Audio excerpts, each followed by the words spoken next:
पल ज़ान बचकई नु दासी बचीम बचकवा सहर चे मानजल बची पासई दिसी पासवल का जलजल चिवशी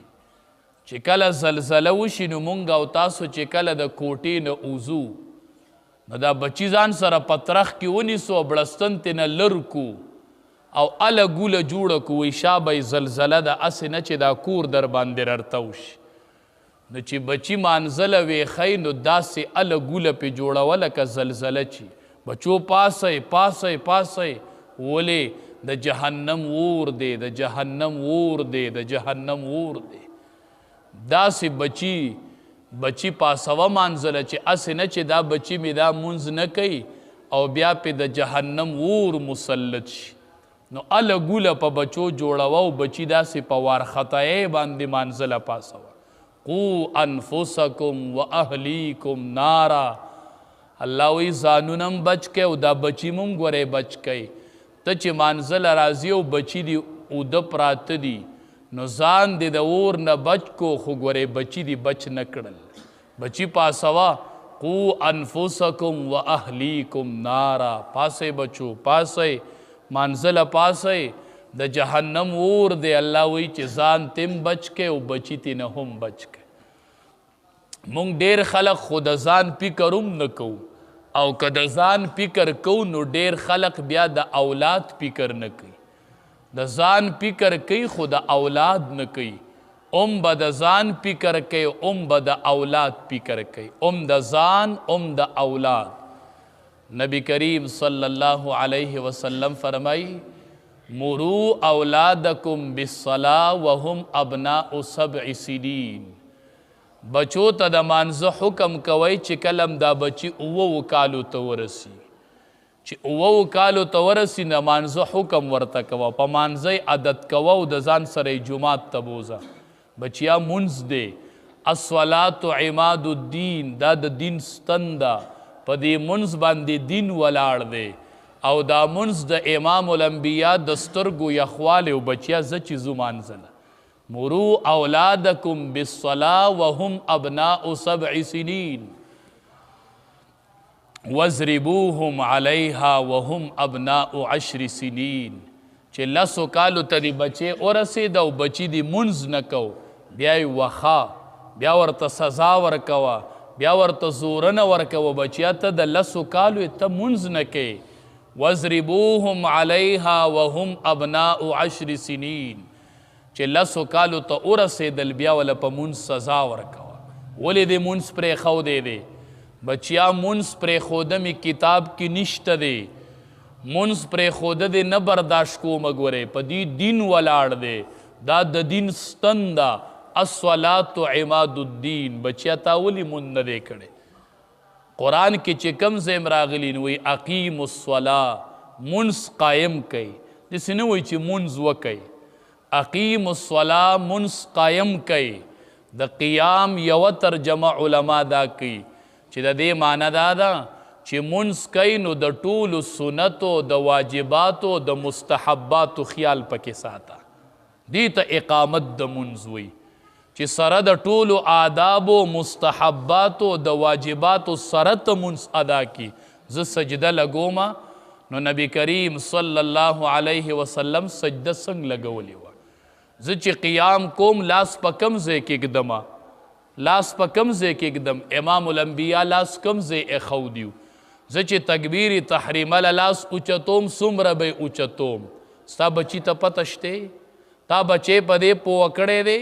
ची सुमर बजलास उचतई जबई सुमर उचतोम औ तबई सुमर उचतई न द टोल शरायतो द आदाब ख्याल सातल चिकल इमाम मानज की उवाई समी अल्लाहु लिमन हमिदा दे माना दादा चे अल्लाह औरी हमद द अगचा ची सोक द अल्लाह हमद कई चे द अल्लाह हमद सोक कई नो अल्लाह औरी दादा इमाम उई दे मुक्तदियान होता वही मुक्तदियानो अल्लाह स्तासो हमद औरी हमद उआए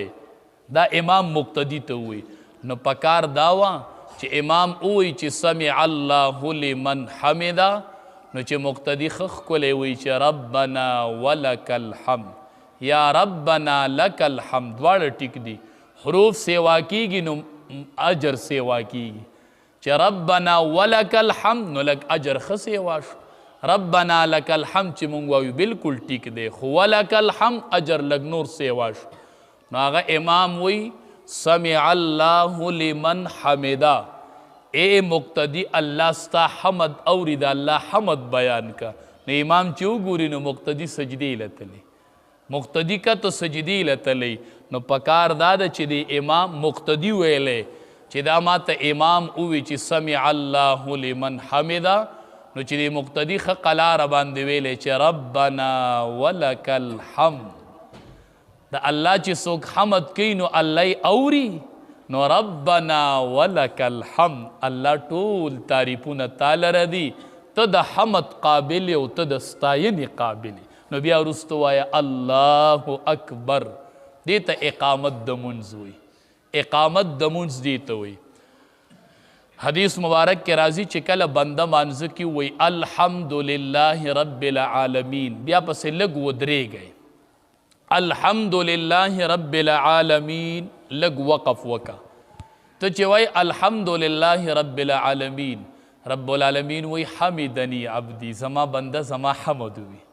چې ته بیا وایي الرحمن الرحیم ودرېږي رب العالمین وی اسنا علی عبدی زما بنده زما سنو ویلله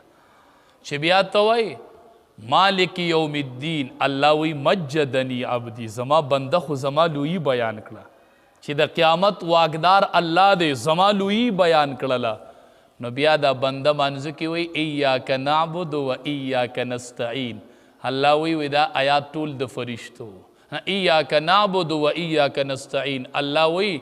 اے فرشتو دا نیم آیات زما دی او نیم د دې بنده دی ایاک نعبد الله عبادت تعالی کو هو ایاک نستعین د امداد ستا نه غواړو زمونږ حاجت هم دی عبادت په تعالی کو او امداد به زمونږ کوي نو الله وی دا آیات نیم زما دی نیم زما د بنده دی دا ته چې سوره فاتحه وایي خو ته د دې د راز نه دی ځان نه دی خبر کړی نو ته یې په یوه سا باندې زر زر ووایي نو نه پکې د حمد پته ولګي نه پکې د ثنا پته ولګي نه پکې د الله د لویۍ پته ولګي نو چې ته ووایي ایاک نعبد و ایاک نستعین الله وایي دا نیم آیات زما دی نیم د بنده دی نو چې بیا ته وایي اهدنا الصراط المستقیم صراط الذین انعمت علیهم غیر المغضوب علیهم ولا الضالین نو الله پاک وایي دا ټول زما د بنده دی په دې کې خو زما څه نه نیغ لار راته وښیي د یهودو د لار نه مې بچ کی د نسواراو د لار نه مې بچ کی د ګمراهانو د لار نه مې بچ کی نو الله وی هذا لعبدی دا آیات خو ټول زما د بندو دا خو ټول ځان له وغوښتو ناولني درې آیاتونه د الله حمد شو دویم نیم شو او اخیرنی ټول د بنده شو نو چې وی کله بنده دا ختم کی کنه نو د الله د طرف نه آواز وشي رب العالمین فرشتو ته وی هذا لعبدی دا آیات ټول زما بنده د پاره ولعبدی ما سأل اے فرشتو زما بنده چې ما نه څه وغوښتل په دې فاتحه کې هغه ټول مې وله ورکړل چې ته صرف ولضالین وایي نو اقامت د مونځ دې ته وایي چې داسې مونځ وکړه الله وایي اقیموا الصلاة بل سے اللہ وی لیبلوکم الذی خلق الموت والحیات لیبلوکم ایکم احسن عملا قیامت کې الله وی زب ګورم چې عمل خیسته چا کړی ډیر نه لیبلوکم ایکم احسن عملا الله وی چې خیسته عمل چا کړی زب د عمل خیسته ګورم زب د منځ وزن ګورم چې منځ خیسته چا کړی دا نه چې ډیر چا کړي دي خیسته چا کړي دي د عمل خیستوالی لره به اعتباري رسول الله صلی الله علیه وسلم د چندې اعلان و عمر فاروق رضی الله تعالی عنہ وی زبنن د ابوبکر صدیق رضی الله تعالی عنہ نه مخکې کېږم نن به تی چنده ډېره وړم نو چنده یې ښه ډېره وړله نبی کریم صلی الله علیه وسلم ورته وی عمر فاروقه څومره دې راوړي دي وی نیمه مې راوړې ده او نیم مې کور پرېښه ټول مال مې نیم کړی دې کې ابوبکر صدیق رضی الله تعالی عنہ راغی ورته وایي څومره دې راوړې ده؟ وی چې څه وه مې ټول راوړي دي. کور دې څه پرېښي دي؟ وی الله او د الله رسول مې پرېښی دی. نو علما وایي په دې ځان پوه کوئ مال ته نه د ابوبکر صدیق رضی الله تعالی عنہ کم و. مال د ابوبکر صدیق رضی الله تعالی عنہ کم و، ټوله یې وړی خو لږ او عمر فاروق رضی الله تعالی عنہ چنده ډیره راوړې وه. نو پکار ده چې نبی علیه السلام اعلان داسې کړی وی چې عمر فاروق رضی الله تعالی عنہ نن میدان وګټو، ځکه چې کومه چنده یې وړې وه نو هغه د ابوبکر صدیق رضی الله تعالی عنہ نه ډیره وه. او نبی علیه السلام اعلان وکړ نه میدان بیا ابوبکر صدیق رضی الله تعالی عنہ وګټو. مال یې کم وړی علما وی وجه دا وه چې مال د ده کم و د هغه سیوا و، خو دې کې قرباني سیوا و او په هغې کې کم و. هغه نیم مال پرېښی و نیم یې وړی و او ده خو ټول وړی و. نو زه 15 ورکوم خو دا زما د مال نیمه ده، ته 1000 ورکوې خو دا ستا د مال لسمه ده. نو لیبلوکم ایکم احسن عملا، الله به ګوري چې عمل د چا ښایسته دی، د چا په عمل کې وزن ډیر دی، د چا په عمل کې قربانی ډیره ده، د چا مونځ د سنت د رسول الله صلی الله علیه وسلم موافق. نو اقیم الصلاة یوه معنی د اقیم الصلاة دا ده چې داسې مونځ وکئ چې د ټولو آدابو سره، ټولو شرایطو سره، د ټولو سنتو سره مونځ وکئ. دې ته اقامت د مانځه وي. دویمه معنی علما کوي د اقامت د مانځه وي دې ته وي چې په خپله مونځ کوي نو ستا چې څومره ماتخ اهل و عیال دی په هغوی مونځ وکړه. دې ته اقامت د مونځ وایي. ته مانځه له ځې نوکر ته وایي تم مونځ وکړه،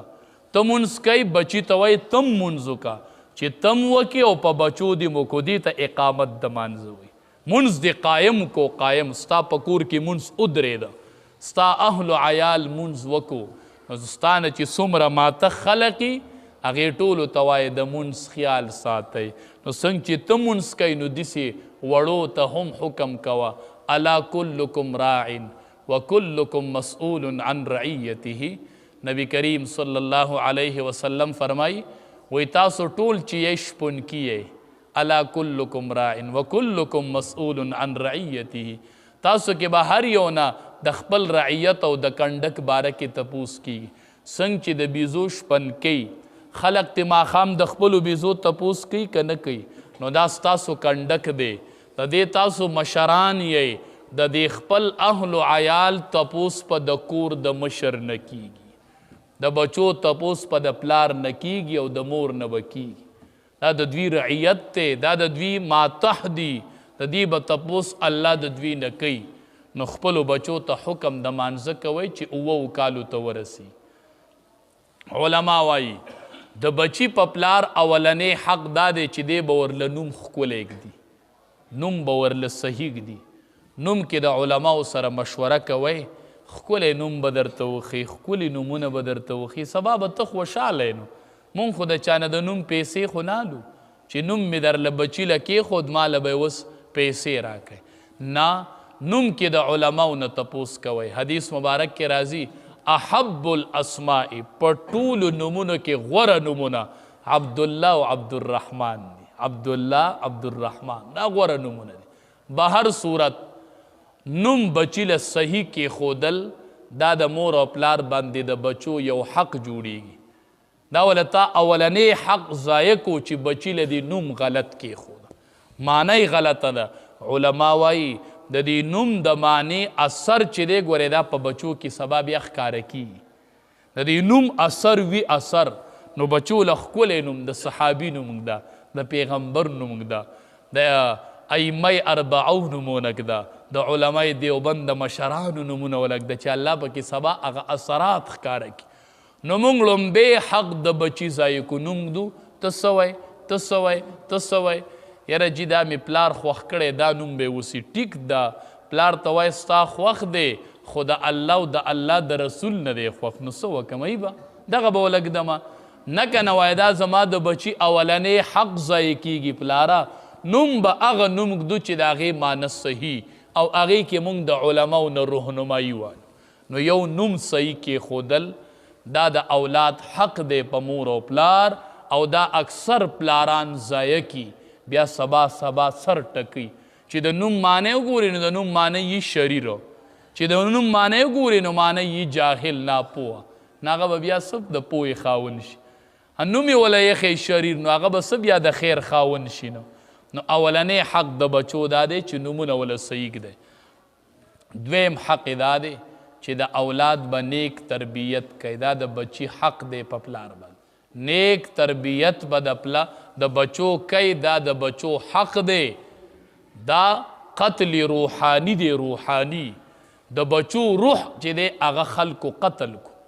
تربیت غلط میلو شو د بچی د روح غذا لاړله باز دا لوی حق دی چې دا د پلارانو نه ضایع شي د بچو حق چې هغه نیک تربیت دی قال الله قال الرسول به بچی ته خی دا د بچی حق دی ټیک د پلاره تعلیم پې کوه تعلیم خلاف نه یو خو د تعلیم سره بچو ته قرآن خیا ډاکټري پې کوه خو د ډاکټرۍ سره ورته قرآن خیا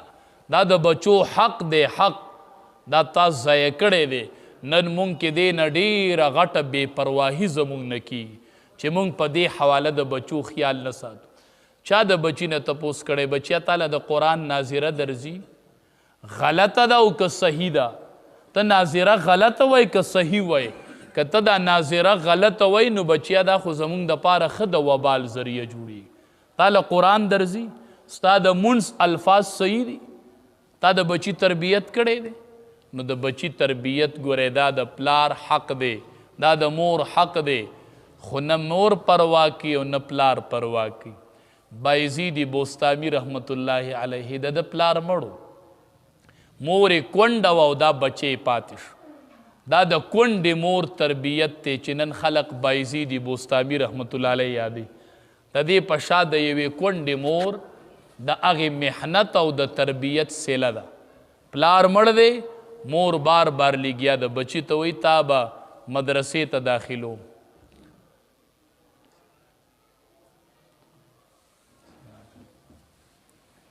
ته بوس استاد سره سبق ته کینو استاد ته وایي زما بچی ته به علم خی خو اله به زما بچی کور ته را پرېږدي چې کله زما بچی علم مکمل خاون نشته دی او بچی به میم کور ته نه را پرېږدي بچی سبق شروع کو یو ورځ استاد ته وایي زه کور ته ځم زما مور یادي استاد وی مور ما ته ویلي چې نه به یې را پرېږدي نو ډېر سبق یې ورته حواله کو وی دی به دا زوت نه کي جلا بړن شي هغه سبق زوت کو وای ورو نو چې وای ورو سبق نو استاد سره بله چاره پاتې نه شوه نو وایي زه ځمه بیا بچی راغې سبق یې واورو نو استاد ورته وایي زه لاړ شه خو بیا په ټیم راځه اوس استاد اجازت ورکو خو کور کې یو بل استاد ناست دی چې هغه مور ده زه مور ستا دا غیږ دا مدرسه ده دا عظیمه تربیتګاه ده دا اولنۍ مدرسه ده د بچي ګورې ړومبې تربیت یې ته وکړه او بیا یې مونږ له راولېږه نو چې دې کور ته راغې نو ور یې وټکو مور اواز کوي څوک یې وایي بایزید ما نو مور چې اواز اورېد نو پوه شوه چې دا خو زما هغه بچی دی بایزید دی که اوس کور ته نن راشي نو په سبق به اثر پرېوځي نو مور ورته وایي کم بایزید یو بایزید خو زما بچی دی هغه خو نه ځکه چې هغه ته ما ویلي چې اله به راځي چې علم دې تکمیل ته ورسي نو هغه خو نه ته چېرته پردی څوک راغلی او زه پردو ته ور نه کولاوه بچی بار پوه شو چې مور زما په ملاقات خفه ده استاز اجازت ورکړی دی او مورې ملاقات ته بچی پرې نه خود بچی واپس مدرسې ته راغی هغه بچی و علم یې کو علم تکمیل ته ورسېدو او استاز ورله خپله پګړۍ په سر کړله او زه بچیا ستا علم مکمل دی کور ته ځه چې کور ته راغې دروازه ټکۍ بایزید بوستامي تېنه جوړ شوی دی مور غږ ورکړي او دنده بچی ورغې بایزید بوستامي وردنده شو مور ورته وایي بچیا ته دغلته کښېنه اوبه در کوم چای در کوم ډوډۍ در کوم خو نن الله زما د عمرونو ارمان پوره کو نن د یوې کونډې مور د ارمانونو د ریجېدلو ورځ ده نو اودس یې وکړو په مصله باندې کېناستل 2 رکعاته مونځ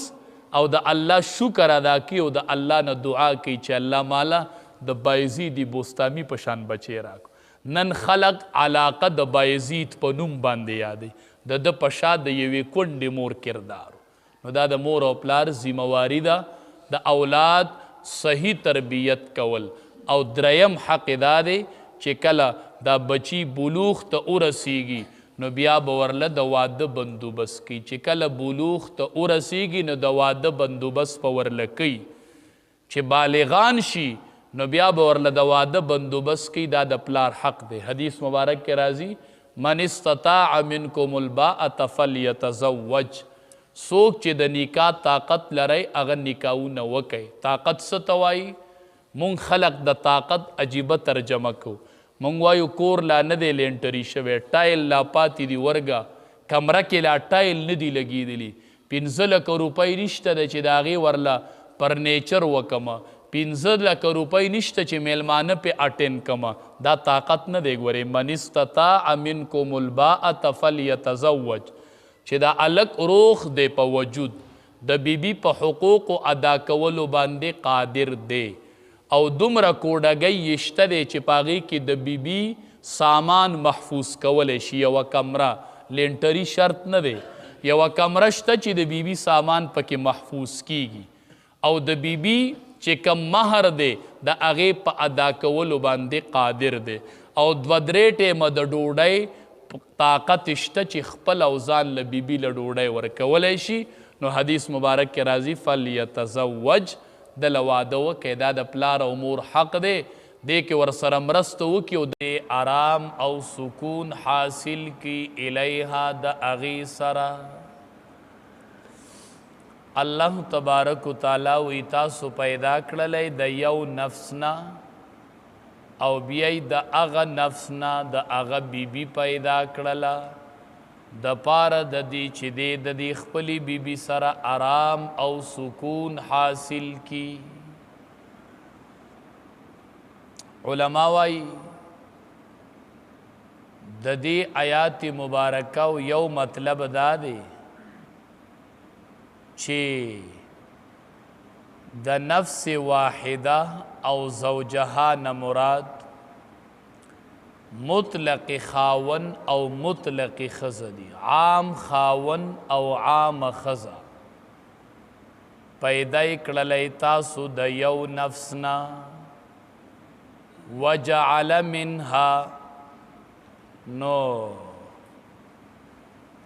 چې پیدا کړلی تاسو من نفس واحده د یو نفس نه د یو کس نه وجعل منها او پیدا کو د جنس نه زوجها بیبي د هغه نو عام خاون او عام خزت مراد دی عام نارینه او عام زنانه یعنی د هر سړي د پاره الله بیبي د هغه د جنس نه پیدا کړی ده الله دا نفس پیدا کو بیا د هغې جنس نه د انسانانو د جنس نه د بیبي پیدا کړله او یو قول دا دی چې د دې نه مراد د نفس نه مراد آدم علیه السلام دی او د زوجها نه مراد بیبي د آدم علیه السلام ده او دا قول د جمهور مفسرینو دی ګڼ مفسرین وایي چې د دې نه مراد آدم علیه السلام او د هغه بیبي دي نو الله هغه ذات دی چې پیدا کړلی تاسو من نفس واحده د یو نفس نه چې هغه آدم علیه السلام دی وجعل منها او پیدا کړله منها د دغه نفس نه زوجها بیبي د هغه نو حوا علیه السلام رب العالمین د آدم علیه السلام نه پیدا کړله نو اول رب العالمین آدم علیه السلام پیدا مختلف قسم خوري هغه را جمع کړلی و هغه بیا یې ترېنه خټه جوړه کړله بیا وچه شوله چې خټنګ پیدا کو نو رب العالمین تینا آدم علیه السلام جوړ. بیا علما وایي د هغې خټې نه لږه خټه پاتې شوله چې رب العالمین تینا آدم علیه السلام جوړ که نو د هغې خټې نه رب العالمین کجوره جوړه کړله چې کومه خټه د آدم علیه السلام د خټې نه پاتې شوله هغې خټې نه الله کجوره جوړه کړله. نو ځکه دې کجورې ته اوس عربۍ کې عمه وایي. عمه په عربۍ کې د سړي د پلار خور ته وایي. یوه د مور خوري هغې ته خاله وایي ترور. یوه د پلار خوري هغه هم تروري خو هغې ته عربۍ کې عمه وایي. عمه د پلار خور او خاله د مور خور. نو دې کجوري ته ځکه عمه وایي چې دا زمونږ او ستاسو ترور ده. دا د آدم علیه السلام نه خټه پاتې شوله او د هغې نه الله کجوره جوړه کړله. نو کجوره زمونږ او ستاسو د پلار خور ده، دا زمونږ ترور ده. ځکه دا کجوره فطرتي طور د هر چا خوښوي. دې سره زمونږ هغه رشته د تروروالی پرته ده. نو دا زمونږ ترور ده ځکه عربۍ کې دې ته عمه وایي کجوري ته. ځکه ورسره زمونږ فطرتي مینه کجوره د هر چا خوښوي. چې کله آدم علیه السلام رب العالمین پیدا که نو علما وایي آدم علیه السلام خپو. جنت ته او آدم علیه السلام خپه دی. رب العالمین آدم علیه السلام ته وایي وی ولې خپه آدم علیه السلام ورته وی یوازې ملګری مې نشته دی. نو رب العالمین پې پرکاری راوستله چې آدم علیه السلام پاسېدو پرکاری نه برابرېدو. نو رب العالمین ته حوا علیه السلام پیدا کړې وه. دای د ضلع ایسر نه پیدا شوله د چپې پختۍ نه حوا علیه السلام جوړه کړې ده. دې وجې نه علما وایي دا د ضلع ایسر نه پیدا ده. دا پختۍ چې دا کږه. نو حدیث مبارک کې راځي په دې ښځه کې به هم څه نه څه کوږوالی یي. که ته مکمل سیده کوي نو سیده به یې نه کې خو ماته به یې کي. دا بلکل نه سیده کېږي. دې کې هغه کوږوالی به دا د ضلع ایسر نه پیدا. نبی کریم صلی الله علیه وسلم د دواړو جهانو سردار فرمایي وی پیدا ته نه اخله او دا لږ ډېر کوږوالی به پکې. دا نبی کریم صلی الله علیه وسلم فرمایي. نو آدم علیه السلام رب العالمین د خاورې نه پیدا کو او حوا علیه السلام د آدم علیه السلام نه پیدا کړله. نو دا فطرت دی چې یو کس د کم سیز نه جوړي د هغې سره به یې مینه وي. دا پلار مور ولې د سړي ډېر خوښي ولې د ده د پلار نه ښکلي سپین روبي په دې کلي کې نه دي. خدای د هغې نه پیدا دی ځکه یې ورسره مینه ده که نه. مور ولې خوږه ده خدای ته پیدا دی که نه. نو د آدم علیه السلام اصل خوره شوله. نو د نارینه اصل خوره ده او د ښځې اصل نارینه دی. ځکه بیبي هوا د آدم علیه السلام نه پیدا ده. نو د دې وجې نه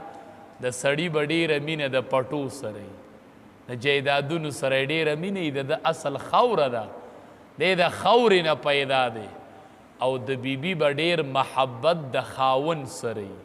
ځکه د دې اصل دا دی. او د نارینه اصل هغه خوره ده. نو تاسو لیدی نه وي سړی کو هر څومره بوډا شي خو د پټي پوله تې خطا کېږي چېرته وایي مونځ رانه ګډوډ کېږي مولي صاحب نو څه چل وکړمه. مونږ وایو زه څومره چې ویلی شي نو هغه وایه نو پوله تې نه خطا کېږي او مونځ تې ګډوډ کېږي. دا چې مو نو دا ولې دا د اصل چې دی دا خوره ده نو د ده به فطرتي طور د دې سره مینې ادي بیبیانو نه یې تپوس وکړئ دې ته د خپلو پټو پتم نه چې زمونږ پټي څومره دي څومره جایداد خو دی نه په دې کې انټرس علي دا خاون ورته د ټولې دنیا بادشاه ښکاري نه ټوله نظر د ښځې چې هغه په خاوني د ده نه تاویږي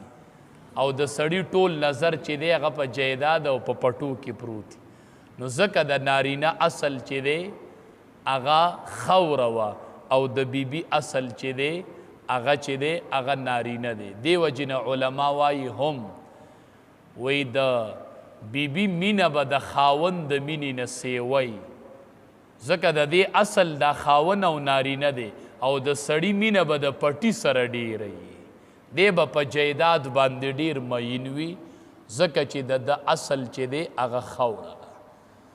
نو رب العالمین آدم علیه السلام د خورې نه پیدا کو خپو نو رب العالمین ورله جنت کې بیبیم پیدا کړله وجعل منها زوجها الله پیدا کړله د دنه د دې نفس نه زوجها بیبي د هغه بیبي تینا پیدا کړله لیسکن الیها د پاره د دې چې د آرام حاصل کی الیها د دې بیبي سره نو علما وایي د بیبي اصل مقصد چې دی هغه آرام او سکون دی چې خاون زندگی به د آرام او د چین او د سکون شي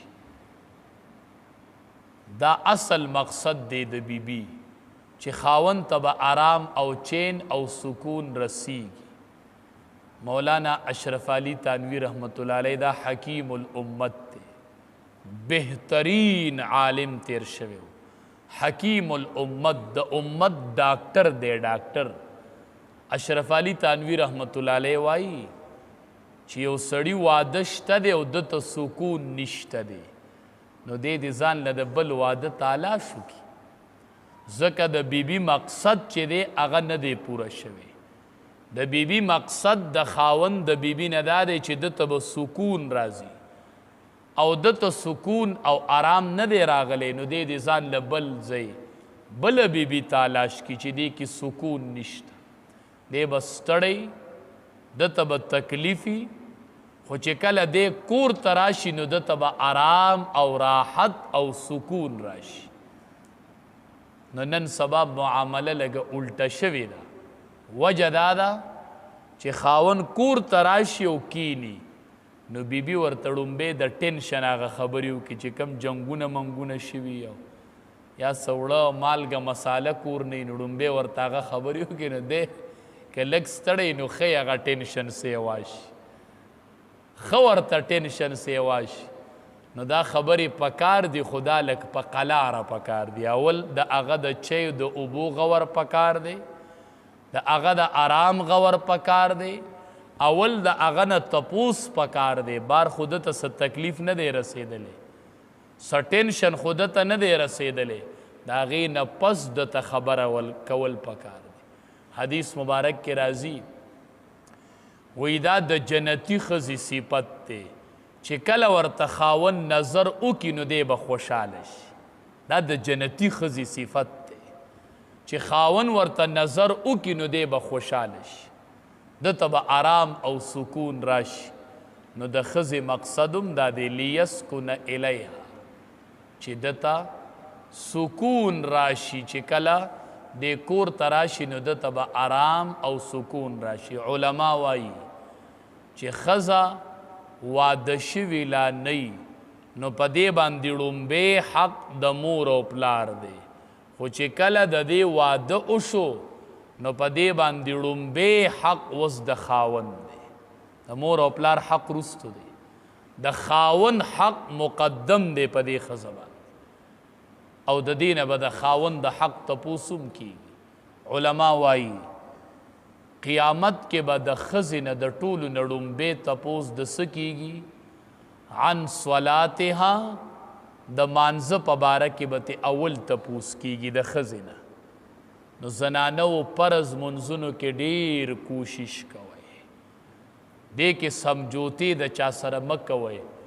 مه د وړوکي سره او مه د خوراک او د کور کار، دا د مونځ سره مه برابروئ. د فرض مونځ تپوس په در نړومبې کیږي، نه دی دا خاون خلاصولی شي او نه دی دا بچی خلاصولی شي چې کله د فرض مونځ مطالبه در نه اول وشي. د ټولو نړومبې به د فرض مونځ مطالبه چې ده هغه د ښځې نه کیږي.